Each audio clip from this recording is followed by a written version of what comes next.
Kenaikan upah minimum provinsi 2024 telah ditetapkan dan besarannya beragam berdasarkan keputusan masing-masing pemerintah provinsi. Namun besaran rata-rata berada di bawah 5% atau mencapai 3,5%.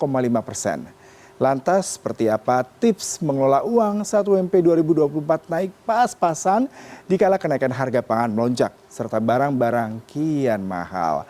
Sudah bersama saya melalui sambungan virtual, Safir Senduk, perencana keuangan. Selamat pagi Mas Safir. Selamat pagi Mas Yudi.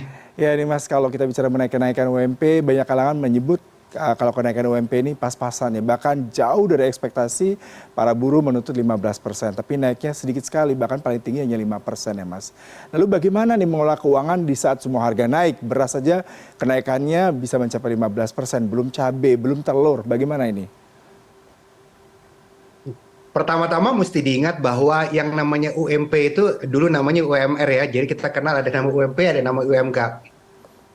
Jadi yang namanya UMP itu dilakukan dengan dasar perhitungan bahwa setiap orang memiliki paling tidak minimal 3 hal.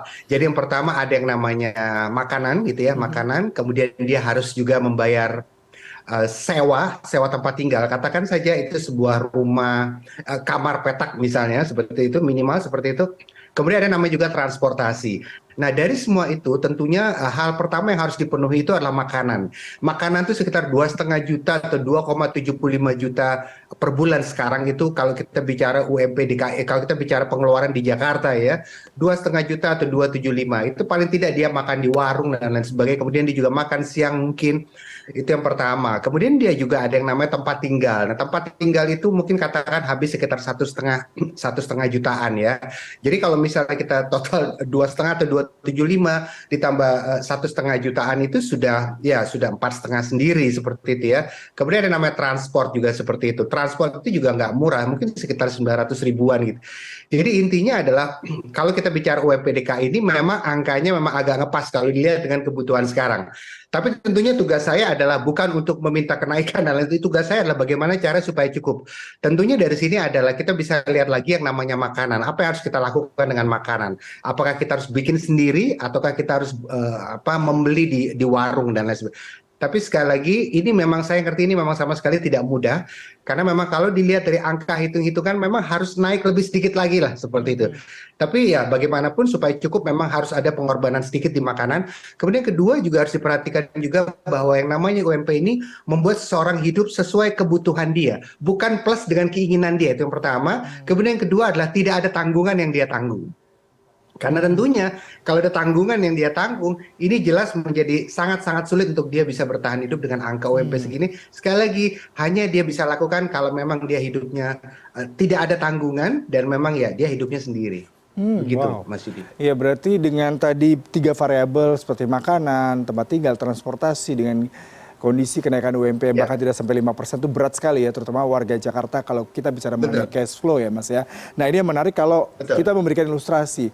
Bagi orang dengan gaji di bawah 10 juta dengan kenaikan UMP yang tidak terlalu signifikan, di bawah 5% bahkan mungkin kisaran di bawah 300 ribu mungkin kita berhitung secara kenaikan nominal. Nah ada tipsnya tidak seperti apa? Karena kalau tadi Mas mengkalkulasi 4,5 juta sendiri buat makanan dan tempat tinggal itu baru bulanan ya Mas, belum kalau misalkan ada tanggungan seperti itu. Betul, betul. Jadi memang nomor satu jelas harus ada pengorbanan di makanan yang dia sendiri. Apa yang dia pilih ketika dia datang ke warung, ke warteg, apa yang dia pilih ketika dia datang ke tempat makan gitu. Memang harus ada pengorbanan. Memang jelas dia harus mengorbankan daging, dia ganti dengan ayam dan lain sebagainya. Kalau mungkin 1-2 hari nggak terasa. Tapi kalau sudah beberapa hari tentunya terasa harganya lebih murah, itu akan lebih terasa seperti itu ya. Kemudian sekali lagi versi pengusaha dan versi pegawai, versi buruh itu tentunya dia pasti punya angka yang berbeda ketika datang ke warteg.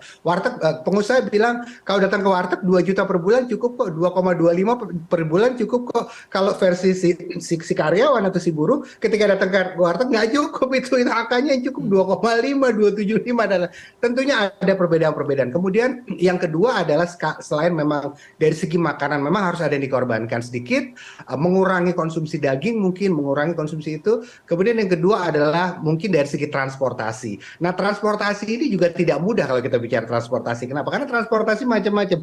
Ada orang yang dia naik Transjakarta, ada orang yang dia ngotot selalu saya harus bawa motor. Karena kalau bawa motor, ya saya punyanya motor. Ini juga lucu Mas Yudi. Ada orang merasa bahwa saya nggak punya motor, tapi dengan saya nggak punya motor, yuk saya usahakan untuk bisa membeli motor gitu. Jadi sekali lagi hitung-hitungannya nomor satu, memang harus ada pengorbanan di makanan menjadi mungkin sekitar 2,2 juta per bulan. Sekali lagi ini tidak mudah Mas Yudi. Kemudian juga dari segi tempat tinggal, katakan sekitar 1 jutaan setiap bulan. Kemudian mungkin dari segi transportasi juga ada sekitar 1 jutaan atau 1,3 jutaan setiap bulan. Mungkin hitung-hitungan kasar seperti itu Mas Yudi.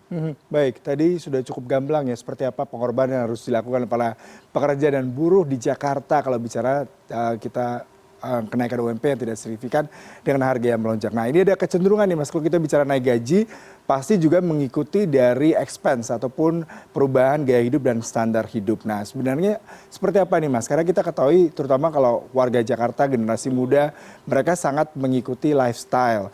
Bahkan kalau kita tahu ada para pekerja di kawasan SCBD, mereka punya lifestyle beda dengan para pekerja di kawasan lain. Bagaimana nih supaya tidak defisit anggaran? Karena semua pada naik Mas.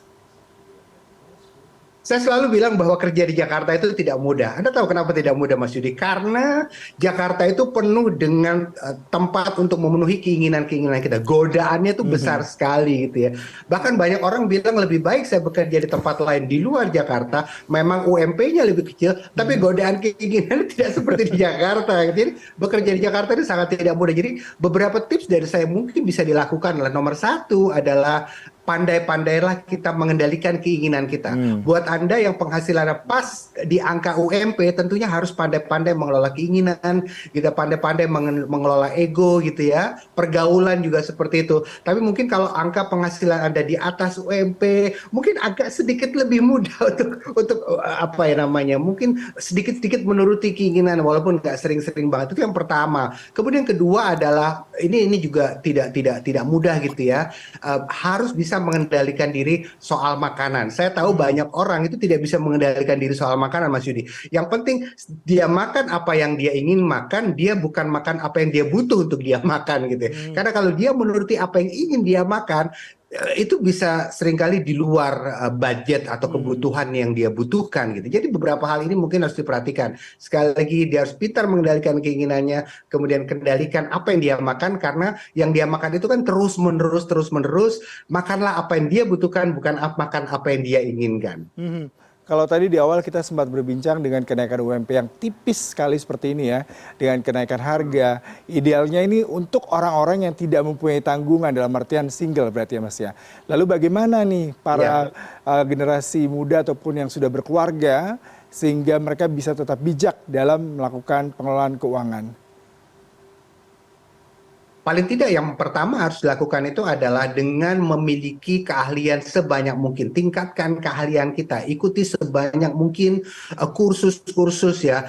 Saya tahu mungkin 10-15 tahun lalu kita mungkin lebih sulit mengikuti kursus-kursus atau pendidikan tambahan di luar pekerjaan. Kenapa? Karena mungkin kita harus hadir langsung. Tapi Anda tahu Mas Yudi, sekarang itu kursus online itu bertebaran, dan dengan pengetahuan yang lebih banyak di kepala kita, kita bisa punya kemampuan lebih banyak untuk memiliki penghasilan tambahan di luar UMP yang kita miliki gitu ya. Dengan catatan sekali lagi tentunya dengan kita memiliki penghasilan tambahan itu adalah jangan memanfaatkan fasilitas perusahaan tempat kita bekerja, kemudian kerjakan di luar jam pekerjaan kita, dan sepanjang target perusahaan atau pekerjaan utama kita itu terpenuhi. Jadi nomor satu adalah pertimbangkan untuk memiliki keahlian atau penghasilan tambahan dengan meningkatkan keahlian di kepala kita, perbanyak keahlian kita, dan juga perbanyak keahlian di luar keahlian utama kita. Mereka yang tadinya bisa urusan garment misalnya keahliannya seperti itu, pertambah pengetahuan di bidang yang berbeda, di bidang kulineran misalnya, itu yang pertama.